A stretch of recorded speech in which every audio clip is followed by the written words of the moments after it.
ओम श्री गणेशाय नमः। ओम नमः शिवाय। द्वितीय अध्याय। हिमालय पर नारद की तपस्या भंग करने हेतु इंद्र द्वारा प्रेषित कामदेव की शिव के प्रभाव से पराजय। सूत जी बोले, हे ब्राह्मणों, किसी समय ब्रह्मा के पुत्र विनयशील मुनि श्रेष्ठ नारद जी ने तपस्या करने का विचार किया। हिमालय पर्वत में जहाँ एक मनोहर गुफा है, जिसके सन्निकट देव नदी गंगा जी वेग से बहती रहती हैं, वहीं पर अनेक शोभा से परिपूर्ण महान दिव्य एक आश्रम है। दिव्य दर्शन देवर्षि नारद तपस्या के लिए उसी आश्रम पर गए।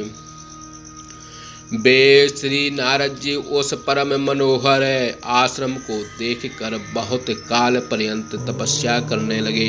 उन्होंने शुद्धता से दृढ़ आसन पर बैठकर मौन हो प्राणायाम करते हुए समाधि लगा ली, जिस समाधि में ब्रह्मा का साक्षात्कार कराने वाला अहम ब्रह्म का विज्ञान हो जाता है। इस प्रकार समाधि युक्त तपस्या में लीन देवर्षि नारद को देखकर इंद्र मन में व्याकुल होकर कंपित हो गया। उसने विचार किया कि अवश्य ही यह नारद मेरा राज चाहता है। ऐसा सोचकर उसने देवर्षि नारद के तप में विघ्न करने का विचार किया। तदंतर देवनायक इंद्र ने मन से कामदेव का स्मरण किया। स्मरण करते ही समान बुद्धि वाला महर्षि पुत्र लक्ष्मी पुत्र कामदेव उपस्थित हो गया। कामदेव को देखकर कपट बुद्धि वाले देवराज इंद्र ने स्वार्थ से प्रेरित हो उसे संबोधित करते हुए कहा। इंद्र बोले, हे मित्रवर्य, हे महावीर, तुम सर्वदा हमारा हित करने वाले हो। तुम प्रीति से मेरी बात सुनो तथा स्यों मेरी सहायता करो। हे मित्र, तुम्हारे बल से मैंने बहुतों की तपस्या का घमंड नष्ट कर दिया है। हे मित्र, हम बहुत क्या कहें, तुम्हारी कृपा के कारण ही मेरा राज आज तक स्थिर रूप से चला आ रहा है। हिमालय की कंदरा में देवर्षि नारद महान संयम धारण कर दृढ़ता के साथ विश्वेश्वर का स्मरण करते हुए तपस्या कर रहे हैं। मुझे संदेह हो रहा है कि कहीं यह ब्रह्मा से मेरा राज न मांग लेवें, अतः तुम शीघ्रता से जाकर उनकी तपस्या में विघ्न पैदा करो। इंद्र की इस प्रकार की आज्ञा पाकर मधुप्रिय कामदेव उस स्थान पर गया जहाँ देवर्षि नारद तपस्या कर रहे थे। जाते ही वह बड़े गर्व से उनमें भरकर तपस्या में विघ्न करने का उपाय सोचने लगा। उसने वहाँ पर अपनी संपूर्ण कला दिखाई। काम मित्र बसंत ने भी गर्व में भरकर अपना संपूर्ण प्रभाव प्रकट किया। सूत जी ने कहा, हे ऋषियों, इतना करने पर भी महर्षि के चित्त में किसी प्रकार का कामादि विकार उत्पन्न नहीं हुआ, क्योंकि नारद के ऊपर भगवान सदाशिव की कृपा थी। इस प्रकार काम का सारा गर्व नष्ट हो गया।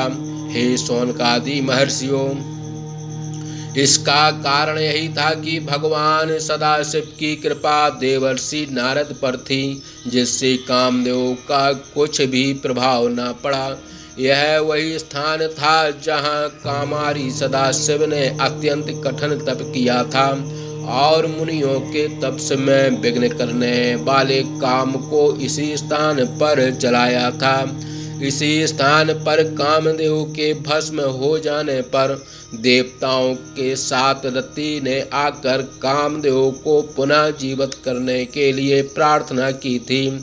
उस समय शंकर ने कहा था कि हे देवताओं, कुछ समय के बाद कामदेव जीवित हो जाएगा और आज से इस स्थान पर कामदेव का कोई भी प्रभाव न चलेगा।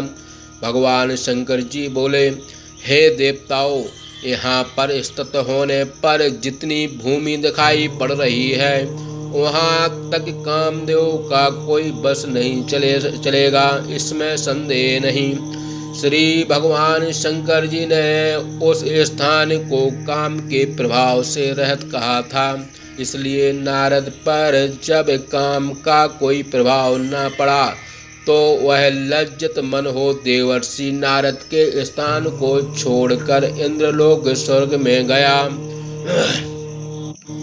वहां जाकर उसने अपना सारा वृत्तांत और देवर्षि नारद का प्रभाव इंद्र को सुनाया। तदंतर उनकी आज्ञा ले बसंत परिकर सहित अपने स्थान को चला गया। इससे इंद्र को महान आश्चर्य हुआ और उन्होंने देवर्षि नारद की भूरी भूरी प्रशंसा की। देवर्षि नारद शिव माया से मोहित थे, उन्हें इस वृत्तांत का कोई ज्ञान ही नहीं हुआ। सभी प्राणियों के लिए शिव जी की माया दुर्जय है। शिव की इस माया से सारा संसार मोहित है, किंतु जो अपना सर्वस्व शिव को समर्पित कर देता है उस भक्त को वह मोहित नहीं करती है। इधर देवर्षि नारद शिव जी के अनुग्रह से बहुत काल पर्यंत उस आश्रम पर रहे, फिर अपनी तपस्या पूर्ण समझकर उससे विरत हो गए। मैंने काम को जीत लिया ऐसा समझकर मुनिराज के मन में बहुत बड़ा अहंकार पैदा हो गया और शिव की माया से मोहित होने के कारण उनका सारा ज्ञान नष्ट हो गया। सूत जी ने ऋषियों से कहा, हे महर्षियों, सदा शिव की यह शांभवी माया धन्य है। विष्णु एवं ब्रह्मादि देवता भी उस माया की गति नहीं जान सकते। मुनि सत्तम देवर्षि नारद माया से इतने मोहित हो गए कि वे अहंकार से परिपूर्ण हो इस वृत्तांत को शिव जी को सुनाते हुए कैलाश पर गए। वहां जाकर उन्होंने शिव जी को प्रणाम कर गर्व से अपने काम विजय का सारा वृत्तांत शिव जी को सुनाया। वे काम पर हुए अपने इस विजय से अपने को सर्वाधिक महात्मा मानने लगे। भक्त वत्सल भगवान शिव ने नारद का सारा वृत्तांत सुनकर यह समझ लिया कि नारद मेरी माया से मोहित हो रहे हैं, इनकी बुद्धि नष्ट हो गई है। जो काम के विजय का कारण क्या है इसे नहीं जान पा रहे हैं। भगवान शिव जी बोले, हे महाप्रयाग, हे तात, हे नारद, तुम धन्य हो, किंतु मेरी एक बात सुनो। जैसे तुमने अपने काम विजय का यह समाचार मुझे सुनाया है, वैसा और के बारंबार पूछने पर भी मत कहना। इसे सर्वदा गोपनीय रखना, कभी किसी के सामने प्रकट मत करना। तुम मेरे परम प्रिय हो, इसलिए विशेष रूप से मैं तुम्हें शिक्षा दे रहा हूँ।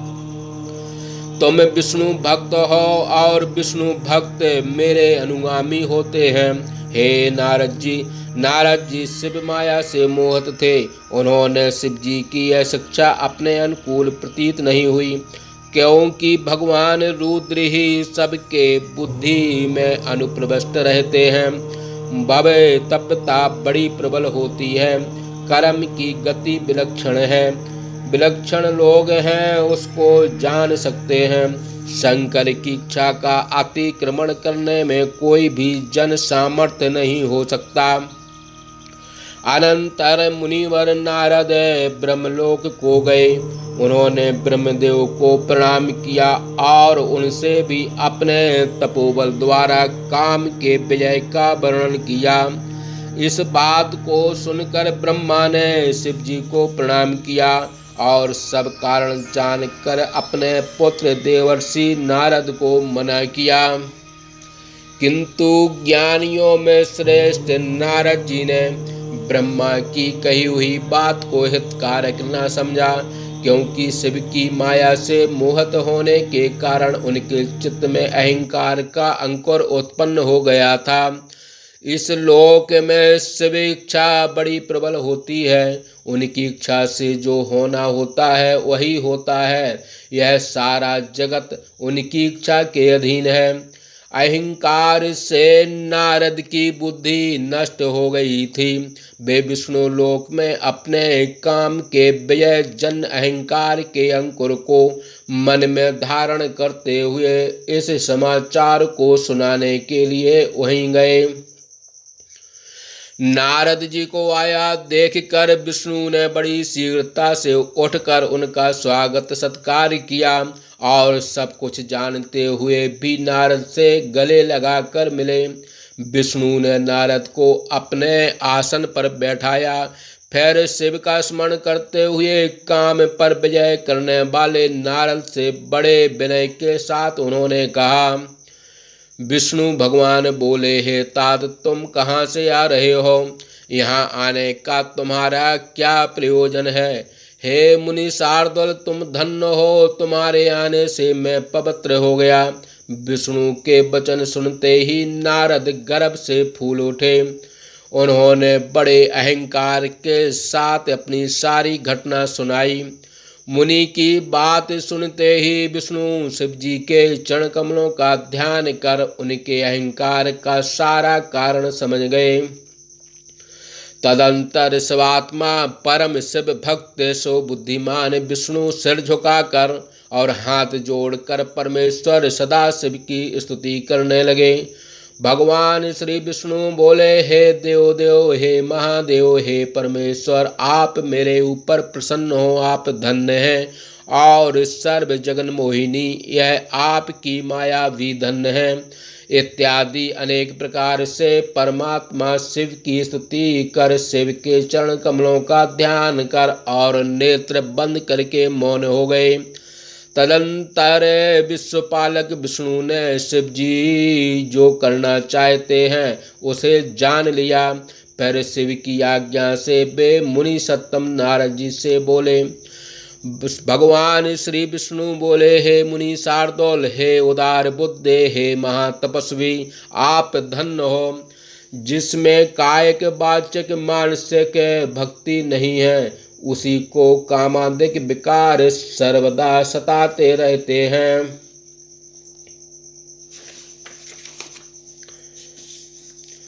आप तो ज्ञान वैराग से युक्त निष्ठिक ब्रह्मचारी हो। भला आप जैसे ब्रह्मचारी को जिसमें जन्म से आरंभ कर आज तक कोई विकार उत्पन्न ही नहीं हुआ, उसमें कामादिक विकार किस प्रकार उत्पन्न हो सकते हैं? इत्यादि अनेक प्रकार के प्रशंसा परक वचनों को कहा, जिसे सुनकर नारद जी परम प्रसन्न हो हंसने लगे। फिर उन्हें प्रणाम कर बोले। नारद ने कहा, हे स्वामिन, यदि आपकी कृपा मेरे ऊपर है तो यह क्षुद्र कामदेव मेरा क्या बिगाड़ सकता है? ऐसा कहकर पुनः विष्णु को प्रणाम कर अपने अथेष्ट स्थान को चले गए। इस प्रकार शिवदत्ती भाषा टीका सहित शिव महापुराण के अंतर्गत द्वितीय रुद्र संहिता के प्रथम खंड स्थित श्रेष्ठोपाख्यान में नारद तपोवर्णन नामक द्वितीय अध्याय समाप्त। बोलिए शंकर भगवान की जय।